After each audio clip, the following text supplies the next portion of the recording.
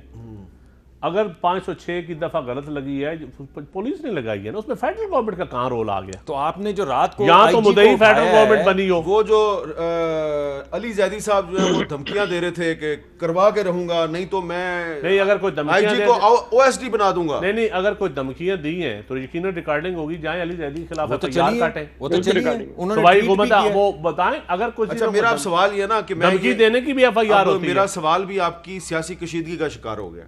میرا سوال یہ ہے کہ یہ جو آپ نے کابینہ کے اجلاس میں جو آپ نے باتیں کی تھی کہ مہنگائی ہے، چینی مہنگی ہو گئی ہے، آٹا مہنگا ہو گیا اور اس کا ذمہ دار شہزاد اکبر ہے، تو وہ شہزاد اکبر نے جو مہنگائی کرائی ہے پاکستان میں، اس سے نجات دلانے کے لیے، عوام کو ریلیف دلوانے کے لیے کس طرح لوگوں کو ریلیف ملے گی اگر آپ آپس میں لڑتے رہیں گے؟ نہیں بالکل لڑائی نہیں. دیکھیں پرائم منسٹر صاحب نے خود ڈیبیٹ اوپن کی کہ مہنگائی بہت ہے، ہم نے اس پہ عوام کے ساتھ کھڑے ہونا ہے، عوام کو ریلیف دینا ہے، خواہ یوٹیلٹی سٹور کے ذریعے دیا جائے، خواہ گندم امپورٹ کی جائے، زیادہ سے زیادہ ریلیزز کی جائیں، اور چینی کے اوپر بالکل انہوں نے کہا ہورڈنگ کے خلاف ایکشن ہو. چینی کا یہاں سے چینی کے انکوائری کمیشن کی رپورٹ کی وجہ سے مہنگائی ہوئی. دیکھیں وہ ہماری کیبنٹ کے اندر کی باتیں میں آپ سے یہاں اوپن میڈیا پہ نہیں ڈسکس کو. Party discipline. اچھا ایک آپ کا پارٹی ڈسپلن بھی کوئی چیز ہوتی ہے. آپ کی پارٹی کا ایک بڑا ہی ذمہ دار آدمی ہے، اس نے پبلکلی کچھ باتیں کر دی ہیں، ٹھیک ہے سناؤں آپ کو؟ سنا دیں. میں ہاں جی سنیں جی.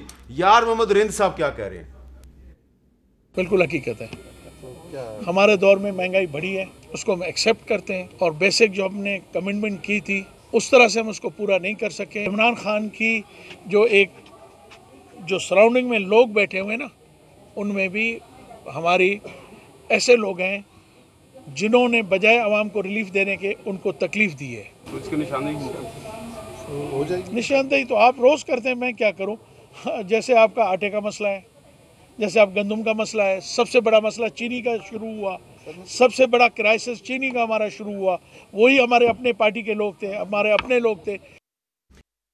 اب یار محمد رند نے تو سچ بول دیا ہے. رند صاحب آپ کو سلوٹ ہے، لیکن یہ بتائیں کہ آپ نے تو خیر اندر یہی باتیں کی ہیں، مجھے سب پتہ ہے. میں آپ نے اندر باتیں کی ہیں، آپ کنفرم نہ کریں. ان کو میں سلوٹ کر دیتا ہوں. آپ ان کو سلوٹ کریں. اندر جو بھی کیمرے کے اوپر ادھر تو دیکھیں ایک منٹ کے لیے. میں ڈاکٹر صاحب کی ادھر بات تو دیکھ لیں ایک دفعہ، سوال تو دیکھ لیں. آپ میری بات سنیں. آپ گندم کی بات کر لیں، آٹے کی، عوام کی. 400 بلین یہ اوور ڈرافٹنگ گندم کے اوپر کر کے گئے. اچھا اب 2.5 سال ہو گئے آپ کو. نہیں آپ مذاق میں بات نہ ڈالیں. دیکھیں اس ملک میں جہاں کوئی سٹاک کرنے کے لیے کوئی سالے نہ بنایا گیا اتنے 60 سالوں میں، گندم 10%، 6% سے 10% ہر سال گوداموں میں ضائع ہو جاتی ہے. کون ذمہ دار ہے؟ جن کا لمبا اقتدار ہے وہ ذمہ دار ہے. آج تک کوئی ہم نے اپنا لوکل بیج نہیں بنایا گندم کا. جو انڈیا کا دوسرے ممالک نے بیج بنائے ہوئے ہیں ہم نے نہیں بنائے. آج تک کوئی ہم نے ایسی پیسٹیسائڈ تیار نہیں کی. ابھی بھی فلائے جو کاٹن کو کھاتی تھی وہ گندم کو بھی کھا گئی. 24 من پر ایکڑ ہماری ایوریج ہوئی ہے، یہ 26 من. اتنے سالوں میں سائنس اینڈ ٹیکنالوجی کدھر تھی، پی اے آر سی کدھر تھی، این اے آر سی کدھر تھی. وہ ساری اب دیکھیں نا، ساری کوتاہیاں 2 سالوں میں تو نہیں پوری ہو سکتی. اچھا مجھے ایک سوال دیں جی، آنیسٹلی جواب دیں جی. انہوں نے جو کچھ کیا غلط کیا، ٹھیک ہے؟ نہیں غلط کیا. ان کو سزا کیوں نہیں ہوئی؟ پھر میرا سوال صرف زبانی کہہ دینا. احمد میر صرف کہہ دے غلط کیا اتنے میں کافی تو نہیں ہے. سوال تو سن لینا چند جی. یہ جو آٹا چینی گندم مہنگا ہو رہا ہے، اس میں کیا یہ بات درست نہیں ہے کہ یہ آپ نے اپنی گندم اور اپنی چینی کو ایکسپورٹ کیا، اور اس لیے کیا کہ آپ کی کابینہ کو، آپ کے وزیر اعظم کو آپ کی بیوروکریسی نے غلط فگرز دیں.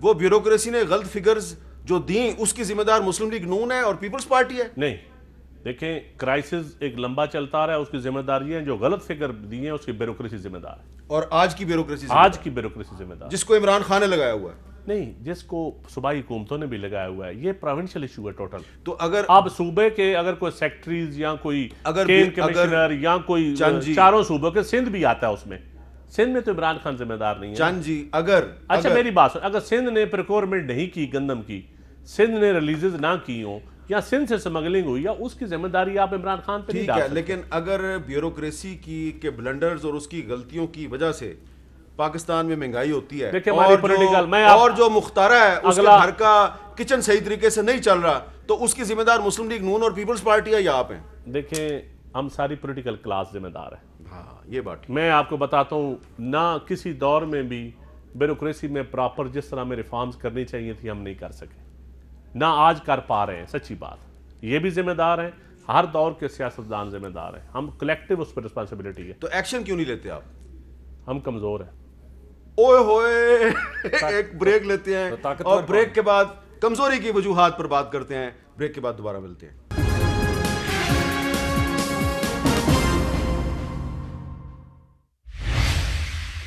وقفے سے پہلے ندیم افضل چند صاحب نے یہ کہا ہے کہ ہم ابھی تک ایکشن اس لیے نہیں لے سکے، جن لوگوں نے غلط فگرز دیں یا جن کی غلطیوں کی وجہ سے روز بروز مہنگائی بڑھ رہی ہے، ان کے خلاف ایکشن اس لیے نہیں ہوا کہ ہم کمزور ہیں. اب ان سے تو میں پوچھوں گا کمزوری کی وجوہات، لیکن سعید غنی صاحب کیا آپ اتفاق کریں گے ندیم افضل چند صاحب سے کہ انہوں نے پولیٹیکل کلاس کہ انہوں نے اعتراف کر لیا کہ ہم کمزور ہیں؟ پولیٹیکل کلاس، ہم کا مطلب ہے پولیٹیکل کلاس. چلیں آپ صرف ہماری گورنمنٹ کو آپ یہ اعتراف کریں گے کہ پولیٹیکل کلاس کمزور ہے؟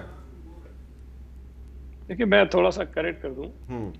ندیم افضل چند صاحب نے جو بات کہی نا کہ جی پتہ نہیں NARC کہاں تھا، PRC کہاں تھا اور چیزیں ٹھیک نہیں ہوئی، تو ان کو مجھ سے زیادہ یاد ہوگا اس لیے کہ 2008 میں MNA نہیں تھا، میرے یہ دوست جو ہیں وہ MNA بھی تھے اور اس وقت حکومت میں بھی شامل تھے، PSC کے بعد میں چیئرمین بھی بنے. اس دور میں جب حکومت ہماری آئی تھی تو گندم کا بحران اس وقت بھی تھا، لیکن جب پیپلز پارٹی کی حکومت ختم ہوئی تو گندم ہمارے پاس وافر مقدار میں پیدا ہو رہی تھی. ہم نے گندم کی سپورٹ پرائس بڑھائی تھی، تو اس وقت کی حکومت نے کافی کچھ کام کیا تھا. تو یہ کہنا کہ جی پہلے کچھ نہیں ہوا اس لیے کچھ نہیں ہوتا، نیت ہو، اگر نیت ہو، ول ہو، آپ صحیح فیصلے کریں تو چیزیں ٹھیک ہو سکتی ہیں. دوسری بات یہ ہے ابھی انہوں نے سندھ کی بات کی گئی، جی سندھ کے اندر بحران کیوں ہے؟ میر صاحب صوبہ سندھ میں جتنی گندم کی ہمیں ضرورت ہے اتنی گندم ہم پیدا نہیں کرتے، ہمارے یہاں کم پیدا ہوتی ہے. صوبہ پنجاب میں گندم زیادہ پیدا ہوتی ہے، اپنی ضرورت بھی پوری کرتا ہے، باقی ملک کے صوبوں کو بھی فراہم کرتا ہے. اس سال جو ملک میں گندم پیدا ہوئی ہے تقریباً 26 ملین ٹن کے قریب، یا شاید تھوڑی آگے پیچھے ہے. 76% گندم جو ہے وہ پنجاب میں پیدا ہوئی، 76%. اب آپ مجھے بتائیے کہ جس صوبے میں 76% گندم پیدا ہو، اپریل میں آپ کی فصل اتری غالباً، اور اس کے 2 مہینے بعد آپ کہہ رہے ہیں کہ جی پنجاب کے اندر گندم کا بحران ہے. آپ کے فیڈرل منسٹر اسمبلی میں کھڑے ہو کے یہ کہتے ہیں کہ ہمیں نہیں پتا کہ 66 لاکھ ٹن گندم کہاں چلی گئی ہے. یہ میں نے نہیں کہا ہے، ان کے اپنے وزیر نے کہا ہے. اس کا جواب تو آپ کو دینا ہے، سندھ نے تو نہیں دینا ہے. سندھ نے اس مرتبہ جو پروکیورمنٹ کی ہے وہ 12.5 لاکھ ٹن کی ہے، جو ہم نے اپنے پلان کے حساب سے کی تھی، ہم نے پروکیورمنٹ کر لی. اب مصیبت یہ ہے کہ پورے ملک میں گندم کا بحران ہے، آپ سندھ کو کہتے ہیں کہ ریلیز کرو. بھائی صوبائی حکومتیں جو پروکیورمنٹ کرتی ہیں وہ اپنے پلان کے حساب سے کرتی ہیں، اپنے صوبے کی ضروریات کو پورا کرنے کے لیے کرتی ہیں، اور ایک پورا کیلنڈر بناتے ہیں کہ ہم نے کب ریلیز کرنی ہے. اگر پنجاب میں غلط فیصلے ہوئے ہیں، پنجاب کی گندم KP چلی گئی، KP سے افغانستان چلی گئی، تو اس کی سزا آپ سندھ کو بھی دینا چاہتے ہیں. مطلب آپ فورس تو نہیں کر سکتے، آپ پورے ملک میں، گلگت میں پرابلم، بلوچستان میں پرابلم، KP میں پرابلم، پنجاب میں پرابلم، آپ کہتے ہیں سندھ حکومت ذمہ دار ہے. اچھا آپ چینی کا مسئلہ ہو جائے آپ کہتے ہیں سندھ حکومت ذمہ دار ہے. اس کا مطلب ہے آپ کمزور نہیں ہے، آپ کمزور نہیں ہیں. نہیں، میں یہ سمجھتا ہوں آپ کا IG اغوا ہو گیا، آپ کا IG اغوا ہو گیا، اس نے اپنی FIR درج نہیں کرائی اپنے اغوا کی، وہ بڑا مضبوط ہے. میں آپ سے چیئرمین صاحب ذکر نہیں کرتا. ایک گزارش کروں، دیکھیں ابھی اور بھی بہت ساری باتیں انہوں نے کی جو اس وقت لوگوں کے ایشوز ہیں، بہت زیادہ پرابلم ہے جس کی وجہ سے ان کو یہ بھگتنا پڑے گا، جس کی وجہ سے لوگ اپوزیشن کی طرف آ رہے ہیں. مہنگائی بے انتہا ہے، اور یہ بھلے کوششیں کر لیں، باتوں جب تک یہ کرتے رہیں گے ہم کریں گے، لیکن جب خان صاحب نے نوٹس لیا ہے اللہ کے فضل سے اس مہنگائی میں مزید اضافہ ہی ہوا ہے، کمی نہیں ہوئی ہے. تو یہ نوٹس نہ ہی لے تو اچھا ہے. اور پابندیاں میں دیکھیں نا، پابندیاں صرف کوئی 24 پہ نہیں لگی ہیں. میر شکیل الرحمان کو 1 سال ہونے کو آیا نا جیل کے اندر پڑا، کیا جرم ہے بھائی، کیا قصور ہے؟ مطلب کوئی ایک نہیں ہے، ایک باقاعدہ منصوبہ بندی کے تحت میڈیا کے خلاف کاروائیاں ہو رہی ہیں، سازشیں ہو رہی ہیں، عدلیہ کے خلاف سازشیں ہو رہی ہیں، سیاسی جماعتوں کے خلاف جو اپوزیشن میں بیٹھے ہیں ان کے خلاف کارروائی ہو رہی ہیں. تو انہوں نے کوئی راستہ چھوڑا نہیں ہے اس قوم کو دبانے کا. اچھا آپ مصدق ملک صاحب آپ بتائیے, آپ ایز اے پولیٹیکل کلاس آپ سمجھتے ہیں کہ آپ بڑے کمزور لوگ ہیں؟ جی میں سمجھتا ہوں کہ اگر یہ گفتگو ہوتی رہی تو ہم کمزور رہیں گے, لیکن میں اوور آل کہوں گا کہ وہ حیراں ہوں دل کو روؤں کہ پیٹوں جگر کو میں, یعنی چلیں ایک چینی چھوڑ دیتے ہیں, آٹا بھی چھوڑ دیتے ہیں. دوائیوں نے کیا قصور کیا تھا, وہ بھی امپورٹ ہونی تھی. کمال ہو گئی, پہلے 200%, پہلے 250%, امپورٹ ہی زیادہ ہوتی ہے. سن تو لیں یار, پہلے 250% قیمت بڑھائی, پھر 300% قیمت بڑھائی, اب پھر 25% قیمت بڑھا دی ہے. یہ کہاں سے آئے ہیں لوگ؟ اور یہ ملبہ آپ سندھ حکومت پہ نہیں ڈال سکتے. نہیں ڈال سکتے. ابھی اس کے علاوہ سن لیں, یہ تو انہوں نے خود اپروو کی ہے نا, یہاں پہ ان کی جو تنظیم ہے جو دوائیوں کی قیمت اسٹیبلش کرتی ہے, تو آپ مجھے بتائیں یہ کیا کر رہے ہیں؟ یعنی ان سے چینی پوچھو یہ کہتے ہیں مافیا پچھلی حکومت, ان سے آٹا پوچھو کہتے ہیں مافیا پچھلی حکومت, ان سے ادویہ پوچھو کہتے ہیں پچھلی حکومت مافیا, ان سے اسکول پوچھو, ان سے پیٹرول ختم ہو جائے پچھلی حکومت مافیا. لیکن ابھی انہوں نے اعتراف کیا کہ ایز اے پولیٹیکل کلاس ہم بہت کمزور ہیں. ہم سارے نہیں, ہم میرے خیال میں یہ طاقتور ہے, میں ان سے سوال کر رہا ہوں طاقتوروں سے. ایک منٹ بات کر لینے دیں نا, میری بات کر لینے دیں. دیکھیں ہم سٹرگل میں ہیں سارے, چلو ٹھیک, میرا خیال ہے کہ ہم سارے سٹرگل کر رہے ہیں, اور میں یہ سمجھتا ہوں کہ چند صاحب کی طرح کے لوگ جو ہیں ان کو سٹرگل کا حصہ بننا چاہیے, پارٹی کے اندر رہ کے بھی. پارٹی کے اندر بھی تو کوئی, اور یہ اٹھاتے ہیں آواز. میں نے جو سلوک کیا ہے بلا وجہ نہیں کیا. ایک ویسی بات بتا دوں, 2008 میں ہمارا ایک ساتھی تھا سلیم شہزاد, وہ اغوا ہوا, اس کو قتل کر دیا گیا. ہم نے اس کے خلاف بڑے مظاہرے کیے. اس وقت پیپلز پارٹی کی حکومت تھی, تو پیپلز پارٹی کی حکومت جو ہے اس نے پابندی لگا دی جناب کہ ہمارے پروگرام میں آ کے کوئی جو ہے وہ سلیم شہزاد کے ایشو پہ بات نہیں کرے گا. یہ آتے تھے, بات کرتے تھے, مذمت کرتے تھے, اور ان کو نوٹس ملتے تھے پارٹی سے. ٹھیک ہے. اور ہمارے دور میں, میں آپ کو بتا دیتا ہوں, ہمارے دور میں جس دن میڈیا کو بند کیا گیا ہے 2017 میں, بالکل ٹھیک نہیں تھا. بالکل ٹھیک نہیں تھا. اور میں سمجھتا ہوں کہ یہ بات کھیل ختم ہونا چاہیے. یہ کہاں سے شروع ہوتا ہے, کہاں تک جائے گا؟ دیکھیں بات یہ ہے, ایک الیکٹڈ حکومت کو ذمہ داری لینی پڑتی ہے. 2 سال 5 سال کا مینڈیٹ ہے, 2.5 سال ہونے کو آ گئے ہیں. بات یہ ہے کہ اگر یہ ووٹ لے کر آئے ہوں نا تو ان پہ ووٹ کا بوجھ ہو, پھر یہ کہیں کہ میں ذمہ دار ہوں. ہاں پرانی حکومتیں بہت خراب تھیں, لیکن میں نے اس لیے اپنے آپ کو پیش کیا کہ میں اس کو ٹھیک کر سکتا ہوں. لیکن اگر 2.5 سال کے بعد آپ کہتے ہیں کہ مجھ سے کچھ نہیں ہوتا, تو بھائی آپ سے نہیں آتا تو چھوڑ دیں, واپس کریں, ہم آپ کو چلا کے دکھائیں. اس کا جواب دیں. دیکھیں حکومتیں, پہلی دفعہ یہ نئی حکومت آئی ہے, ورنہ اس سے پہلے تو ان کی حکومتیں ہی آتی رہی ہیں. اور اس حکومت کو بھی جس طرح انہوں نے 7-8 ووٹ کولیشن گورنمنٹ ہے, صوبوں میں بھی اور مرکز میں, بڑے صوبے میں بھی 5 ووٹ, یعنی کہ یہ بھی ایک مکس اچار حکومت ہے. دیکھیں تھن میجارٹی میں اور 2/3 میجارٹی میں بڑا فرق ہوتا ہے. ان کو 2/3 میجارٹی ملتی رہی ہے, اور افتخار محمد چودھری بھی ساتھ ملتا رہا ہے. اور آج جو ووٹ کی آزادی کی, ووٹ کی عزت کی بات کرتے ہیں, ساتھ اسلامی جمہوریت جنرل احتشام ضمیر سے لے کر حمید گل صاحب مرحوم تک ان کو ملتے رہے ہیں. شکر ہے یہ نظریاتی ہو گئے ہیں. آج ان کو اس ملک کا نظریہ, حبیب جالب, فیض احمد فیض, جدوجہد کے نعرے, مجھے خوشی ہو رہی ہے, یہ میں ان کا شکریہ ادا کرتا ہوں. لیکن یہ 2 سالہ دور کا 50 سالہ حبیب جالب اور فیض کو اپوزیشن لے گی, احمد فراز کو حکومت لے گئی. نہیں, احمد فراز کو تو نہیں لی جا سکی, ان کا بیٹا لے گی. احمد فراز تو ہمارے پاس ہی چھوڑ گئے. اچھا اب رہ گئی بات, پارلیمنٹ کو اگر یہ مضبوط کر کے جاتے, جہاں کوئی پیمرا کی حیثیت نہ ہوتی, کوئی الیکشن کمیشن کی حیثیت نہ ہوتی, کوئی نیب کی حیثیت نہ ہوتی, تو آج آئیڈیل پارلیمنٹ ہی چھوڑ کے جاتے, پارلیمانی پریکٹس ہی ایسی چھوڑ کے جاتے کہ ہم اس کو فالو کرتے. پھر تو بات ان کی ٹھیک تھی, ہم تنقید ہو سکتی تھی. جہاں آپ ایسی لیگیسی چھوڑ کے گئے ہو, ایسی باقیات چھوڑ کے گئے ہو جو ضیاء الحق کی باقیات سے شروع ہو کے آپ کے امیر المومنین بننے تک کا سفر جو ہے, تو مصدق بھائی پھر ایک انٹلیکچوئل بحث چھڑے, اپنی غلطیاں تسلیم کریں, تسلیم کر کے آگے راہ دکھائیں کہ ہم اپوزیشن ہیں, آپ سے تعاون کرتے ہیں. ہم کہیں کہ جی ٹھیک ہے, ہم سے 2 سالوں میں یہ غلطیاں ہوئیں, ہمیں ریفارم کی طرف جانا چاہیے تیزی کے ساتھ. عوام مشکل میں ہے, اور عوام کی مشکل میں یہ آپ کو بتا دوں کہ صرف پی ٹی آئی وہاں نہیں رگڑا کھائے گی. جب عوام مشکل میں آئے گی تو ہجوم لیڈرشپ ڈھونڈے گا, ہجوم پھر ذمہ دار بھی ڈھونڈے گا, اور ذمہ دار اشرافیہ ہوگی, ایلیٹ کلاس ہوگی. یہ ہجوم سے تو ہمیں ڈرائے نہیں, اس ہجوم میں پھر میں یہ بتا دوں, آج کا واقعہ بتا رہا ہوں, اسی کی بات کرنے لگا. چلو پھر ووٹ سے ہجوم آج بھی لیڈر ڈھونڈ رہا تھا. میری بات سن لیں, اگر نہیں آمد میر بھائی, یہ میں لائیو میں آپ کے پروگرام میں کہہ رہا ہوں, یہ جو اشرافیہ ہے, خواہ کسی بھی پارٹی کے اشرافیہ ہے, اگر انہوں نے یہ ذاتی یہ اس تانہ زنی سے ہم آگے نہ نکلے, یقین جانیے پرچی کی جگہ برچی ہوگی. برچی پرچی پرچی کی جگہ یہ برچی. کہتے ہیں نا ووٹ کو عزت، ووٹ کی عزت. عوام سمجھتے ہیں کہ ووٹ کو عزت کون نہیں دے رہا؟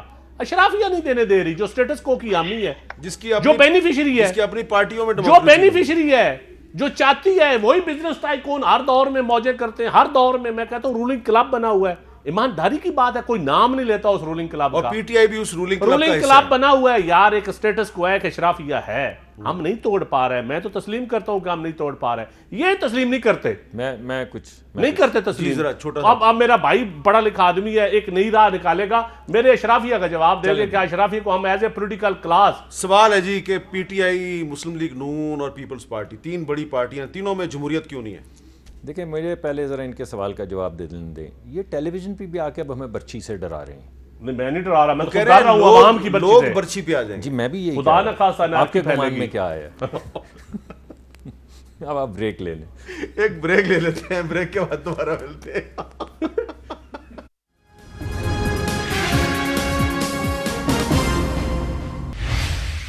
کیپٹل ٹاک میں دوبارہ خوش آمدید. آج ایک اور بڑی اہم ڈیولپمنٹ ہے. سپریم کورٹ آف پاکستان کی طرف سے یہ کہا گیا کہ کرپشن کے مقدمات کی سماعت روزانہ کی بنیاد پر کی جائے. سپریم کورٹ نے چیئرمین نیب کو عدالتی احکامات پر عمل درآمد یقینی بنانے کا حکم دیا اور کہا ہے پروسیکیوٹر جنرل نیب استغاثہ کے گواہان کی حاضری یقینی بنائے.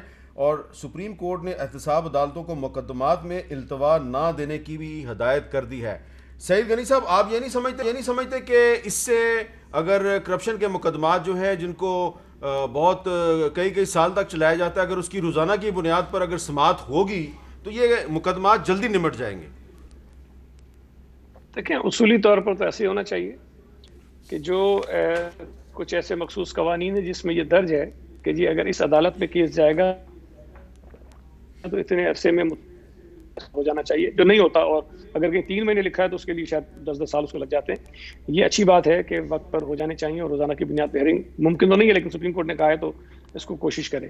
لیکن میرا خیال ہے کہ اگر ساتھ ساتھ الیکشن کمیشن کو بھی کہہ دیتے کہ جو فارن فنڈنگ کیس ہے اس میں بھی کوئی ایجنٹمنٹ نہ دیں اور اس میں بھی روزانہ کی بنیاد پر سنیں تاکہ اس کیس کا بھی جلدی فیصلہ کریں، تاکہ یہاں تو حکومت اپوزیشن کو رگڑا لگانے کے لیے اس کو ٹھیک ٹھاک نیب کو استعمال کر رہی ہے، لیکن جہاں یہ خود پھنسے ہوئے ہیں وہاں وہ کیس چلنے نہیں دیتے ہیں. اتنے سال ہو گئے، کبھی اسلام آباد ہائی کورٹ سے اسٹے لیتے ہیں، کبھی جا کر سپریم کورٹ سے اسٹے لیتے ہیں، کبھی کہیں بھاگ جاتے ہیں. تو ان چیزوں کا بھی فیصلہ ہونا چاہیے. دوسری بات یہ کہ سپریم کورٹ کو کم از کم پہلے جو وہ بی آر ٹی پشاور پہ اسٹے ہے اس اسٹے کو ختم ہونا چاہیے، تاکہ اس پہ جو پہلے تو ایف آئی اے کو روکا گیا، پشاور ہائی کورٹ کا فیصلہ سسپینڈ کیا گیا، اس کے بعد جو ہے وہ سپریم کورٹ نے خود اس کو روکا. تو یہ چیزیں ساری ہٹنی چاہیے تاکہ حکومت کے اوپر بھی جو کیسز ہیں، حکومت کے جو معاملات خراب ہیں، جو کرپشن کے الزامات ان پر ہیں، اس پر بھی تحقیقات اور اس کے بھی فیصلے جلدی ہونے چاہیے. اچھا مصدق ملک صاحب، آپ نہیں سمجھتے کہ یہ جو سپریم کورٹ نے آج حکم دیا ہے کہ نیب عدالتیں جو ہیں ان میں مقدمات کو التوا نہ کیا جائے، روزانہ کی بنیاد پر اس کی سماعت کی جائے، اس کا فائدہ ہے، نقصان کوئی نہیں ہے؟ جی میں یہ سمجھتا ہوں کہ دن میں 2 مرتبہ ہونی چاہیے، کوئی حرج نہیں ہے، لیکن اس طرح نہیں ہونی چاہیے جیسے پہلے ہوئی. تو آپ کو یاد ہوگا جب یہ کیس آیا تھا وہ پیناما کا، تو کہا گیا تھا کہ فرسٹ پرسن فرسٹ، پہلے نواز شریف اس کے بعد تمام. آج میرے بھائی کی حکومت کو آئے 2.5 سال ہو گئے، کون سا مقدمہ فائل ہوا ہے؟ تو اگر سب کے ہونے ہیں تو دن میں 2 دفعہ کیس لگنا چاہیے. لیکن اگر اس میں ای او بی آئی نہیں آئے گی، اگر اس میں این آئی سی ایل نہیں آئے گی، اگر اس کے اندر مالن جبا نہیں آئے گا، اگر اس کے اندر منرلز کے کیسز نہیں آئیں گے، اگر اس کے اندر بی آر ٹی کے کیسز نہیں آئیں گے، اگر اس کے اندر جو احتساب کمیشن کے چیئرمین ان کے اپنے جرنیل جو تھے جنہوں نے کہا تھا کہ ہتھ کڑیوں کی شکل میں کڑیاں جو ہیں وہ ہتھ کڑیوں کی شکل میں 6 وزراء تک پہنچتی ہیں، اگر ان کا ذکر نہیں آئے گا تو پھر ہمیں پتہ ہے کہ یہ کیا کر رہے ہیں. لیکن اگر سب کا ہونا ہے تو میں سمجھتا ہوں دن میں 2 مرتبہ عدالت لگنی چاہیے سب کے فیصلے. اچھا چاند صاحب، اگر سپریم کورٹ کے حکم پر عمل درآمد شروع ہو جاتا ہے اور روزانہ کی بنیاد پہ سماعت ہوتی ہے اور اپوزیشن کے اہم رہنماؤں پہ کوئی الزام ثابت نہیں ہوتا، کیا پھر عمران خان کو استعفیٰ نہیں دے دینا چاہیے؟ نہیں سر، ابھی تو یہ استعفوں کی بات آپ قبل از وقت کر رہے ہیں. پہلے میں سمجھتا ہوں بالکل عدل ہونا چاہیے. عدالتیں روزانہ کی بنیاد پہ کریں یا ہفتے کی بنیاد پہ کریں، عدل ہونا چاہیے، لوگوں کو عدل نظر آنا چاہیے. اور بالکل جو عدل کے مطابق فیصلہ ہوگا ایز اے عدل ہو رہا ہے ویسے؟ دیکھیں آئیڈیل عدل نہیں ہوتا، ہم اصول عدل کی طرف ہمارا سفر ہے، لیکن ہم یہ کہیں کہ عدل ہو رہا ہے بالکل ہمارے معاشرے میں تو وہ تو غلط بات ہے. کیونکہ معاشرے میں عدل نہیں ہے، اس میں کوئی صرف عدالتوں کا کہنا وہ نہیں. پاکستان بار کونسل نے آج ایک بیان جاری کیا ہے. بار کونسل کے اندر عدل ہے. اچھا کیا اس میں؟ کیا وکلاء کے اندر عدل ہے؟ آپ ایمانداری کے ساتھ الیکٹڈ باڈیز ہیں نہیں الیکٹڈ باڈیز ہیں، لیکن وکلاء کی یہ جو وکلاء کو سزا جزا کا جو عمل ہے وہ بار کونسل نے کرنا ہوتا ہے. تو کیا بار کونسلز کے اس سسٹم میں اندر عدل کیا ہے کہ ہم پارلیمانی پریکٹس میں ہم نے عدل کیا ہے؟ کیا ہماری پولیسنگ میں عدل ہے؟ کیا ہماری انویسٹیگیشن پروسیکیوشن، ہمارے صحافتی جو آپ کی ہیں ٹرمز اینڈ کنڈیشن جو اصول لاگو ہوتے ہیں معاشرے کے ہر سیگمنٹ میں، صحافت، سیاست، عدل، دیکھیں جی ساروں میں عدل ہے. عدل ایک صرف آپ کہہ دینا کہ صرف عدالتوں میں، نیب کی عدالتوں میں عدل ہے کہ نہیں ہے، یہ سوال نہیں ہے. آپ نیب کی عدالتوں میں تو کوئی لوگ اکثریت کہتی ہے آپ پاکستان کی کوئی کہیں عدل کہ نہیں ہے. معاشرے میں عدل کی پرسنٹیج کتنی ہے؟ تو میں کہوں گا معاشرے میں 30%. اچھا آپ نے بار کونسل کی بات 70% جو ہے میں اس کا جواب یہ دوں گا کہ Pakistan bar council, supreme court bar ایسوسی ایشن، پاکستان کے تمام بڑے پریس کلب سب الیکٹڈ باڈیز ہیں، ان کے اندر ڈیموکریسی ہے، لیکن آپ کی پارٹیوں میں ڈیموکریسی نہیں ہے. لیکن کروڑوں روپیہ الیکشن پہ لگتا ہے. ہائی کورٹ بار کا الیکشن دیکھ لیں، بڑی بڑی بارز کا الیکشن میں نہیں لگتا، کروڑوں کا فنڈ لگتا ہے. اور اس کے بعد جو بارز کے تنظیمیں بن جاتی ہیں، ججز کی اپوائنٹمنٹ سے لے کر اہم فیصلے، وکیل بھی گئے. ایک بات سمجھ آ گئی ہے سر انہوں نے پڑھ لینا ہے. ایک بات سمجھ آ گئی ہے. دس رہے ہیں اے جیڑی گل انہوں نے کیتی پہلے سے صحافیاں دا حال اور سیاستداناں دا کیتا ہے، ہن بیچارے وکیل بھی. نہیں میں خود وکیل ہوں، میں خود ماڑا سا وکیل ہوں. سیاستدان بھی ہو، میں خود ماڑا سا وکیل ہوں. آپ سیاستدان بھی ہیں، ماڑے نہیں ہیں، بڑے سیاستدان ہیں. لیکن جو آپ نے سیاستدانوں کا حال کیا، آپ پارلیمنٹری لیڈر بھی رہے ہیں، آپ نے جو حال پارلیمان کا کیا ہے آپ. ہاں نہیں پارلیمان کو انہوں نے بڑا پروان چڑھایا ہے. چلو جی بڑے ان کے ریگولر جاتے تھے. آپ کی گفتگو سے یہ لگ رہا ہے کہ حکومت وکلا سے اور خاص طور پہ بار کونسل سے کافی ناراض ہے. بالکل کوئی ناراض نہیں اور ہے، پکڑنے والی ہے، مقدمے میں آپ کے کرنے والی ہے. تو یہ بھی آپ نے کیا کہا؟ آپ جو مرضی نتیجہ نکال لیں. اب میں نے اگر صحافت کا رولز پوچھے ہیں تو آپ کہیں میں صحافیوں کے خلاف ہیں. اگر میں سیاست کی بات آپ صحافیوں کے خلاف نہیں ہو سکتے. اگر میں کہوں کہ سیاست کی بات ہونی چاہیے تو میں سیاستدانوں کے خلاف ہوں. میں پولیٹیکل ورکر ہوں. میری خواہش ہے کہ سیاستدان رول ماڈل ہوں. لیکن آپ نے صحافیوں کو رول ماڈل بنا دی ہے. میری خواہش ہے سیاستدان رول ماڈل ہوں. پھر ہم سپریمیسی آف پارلیمنٹ یا سپریمیسی آف لا کی طرف جائیں گے. میر صاحب صحافیوں کے تو انہوں نے ماڈل بنا دیے ہیں اور پوری دنیا کو ماڈل بنا کے دکھایا کہ اس طرح کی صحافت ہوگی ورنہ چلنے نہیں دیں گے. اب یہ مجھے لگتا ہے وکیلوں کی بھی اچھا آخر میں ایک سوال میں نے پوچھنا ہے جی، کل بھی میں نے اس پہ تھوڑی سی ڈسکشن کی تھی. سعید غنی صاحب بڑا سمپل سا سوال ہے کہ پاکستان ڈیموکریٹک موومنٹ جو ہے وہ 2 بڑے جلسے کر چکی ہے. اب اس کا اگلا جلسہ جو ہے وہ کوئٹہ میں ہے اتوار کو. لیکن ساتھ ہی ساتھ ہم دیکھ رہے ہیں کہ بلاول بھٹو زرداری صاحب گلگت بلتستان میں انتخابی مہم پر گئے ہوئے ہیں. تو وہاں پہ مسلم لیگ نون اور پیپلز پارٹی اور دیگر جو اپوزیشن پارٹیاں جو پی ڈی ایم میں شامل ہیں وہ ایک دوسرے کے آمنے سامنے ہیں. تو آپ کو یہ خدشہ نہیں ہے کہ گلگت بلتستان کا جو الیکشن ہے وہ پی ڈی ایم کے اتحاد کے لیے خطرہ بن سکتا ہے؟ نہیں، میرا نہیں خیال ایسا ہوگا. پہلی بات تو یہ کہ پی ڈی ایم کوئی انتخابی الائنس نہیں ہے پاکستان میں. حکومت کے خلاف جو ایک تحریک چلنی اس پہ اتحاد بنا ہے، اور ہو سکتا ہے کہ اگر پاکستان میں بھی جب الیکشن ہو تو ساری جماعتیں ایک دوسرے کے سامنے الیکشن لڑیں. لیکن اس کے لیے ڈیفینیٹلی کوئی نہ کوئی ایک لائن ڈرا کی جائے گی کہ ہم نے کس حد تک آپس میں اپوزیشن میں جانا ہے. وہ چیزیں نہیں ہونی چاہیے جس سے ہمارے پورے اسٹرکچر کو نقصان ہو یا جس مقصد کے لیے ہم جدوجہد کر رہے ہیں اس کو نقصان پہنچے. تو انتخابات ساری سیاسی جماعتوں نے اپنے سامنے لڑنے ہیں. وہ میں نہیں سمجھتا ہوں کہ اس کی وجہ سے پی ڈی ایم پہ کوئی فرق پڑے گا. یہ تو ایک اچھا پازیٹیو ہیلدی ڈیسیشن ہے کہ یہاں ہم پی ڈی ایم میں ساتھ بیٹھے ہیں، گورنمنٹ کے خلاف ایک تحریک چلا رہے ہیں، وہاں پر ہم اپنی جماعتوں کے پلیٹ فارم سے الیکشن لڑ رہے ہیں. تو اچھی بات یہ ہے کہ اس الیکشن میں جو فوج ہے اس نے اپنے آپ کو الیکشن کے پروسیس سے علیحدہ کر دیا ہے. تو مصدق ملک صاحب جو بھی الیکشن کے رزلٹ ہوں گے اس کو تو آپ تسلیم کریں گے کیونکہ اب فوج تو ہے نہیں الیکشن میں. میں سمجھتا ہوں جی الیکشن بہتر ہونا چاہیے. کچھ چیزوں کے اندر میرا اتفاق ہے چاند صاحب سے. میں بھی یہ بات سمجھتا ہوں کہ جس لیول کی پولرائزیشن ہو گئی، اگرچہ فرق یہ ہے کہ میں سمجھتا ہوں کہ عمران خان صاحب بجائے اس کے کہ کنٹینر سے اتر کے پرائم منسٹر ہاؤس جاتے، کنٹینر لے کے پرائم منسٹر ہاؤس چلے گئے، جس کی وجہ سے یہ پولرائزیشن اور تناؤ جو ہے وہ بڑھتا چلا گیا ہے. لیکن میں حقیقت میں یہ سمجھتا ہوں کہ ہمیں جمہوریت کے ہاتھ مضبوط اگر کرنے ہیں تو ہم سب کو مل کے کرنے ہوں گے. اور جس طرح کے الیکشنز کو شفاف بنانا چاہیے، اس کے رزلٹس کو ایکسیپٹ کرنا چاہیے، آگے بڑھنا چاہیے، اور اگر دھاندلی ہو تو اس کو کال آؤٹ کرنا چاہیے. یہ سب ہمارے فرائض ہیں. گلگت بلتستان کے الیکشن کو پی ٹی آئی اس کے رزلٹ کو قبول کرے گی؟ بالکل کرے گی، کیوں نہیں کرے گی. ہم حکومت میں ہم چاہتے ہیں کہ الیکشن فری اینڈ فیئر ہو، اور بالکل فری اینڈ فیئر ہونے چاہیے اور سب کو قبول کرنے چاہیے. وہ جو بی آر ٹی کہنے لگا تھا، وہ جو الیکشن ٹرانسمیشن سسٹم ہے وہ تو نہیں گر جائے گا؟ کیا تھا جی؟ R T S.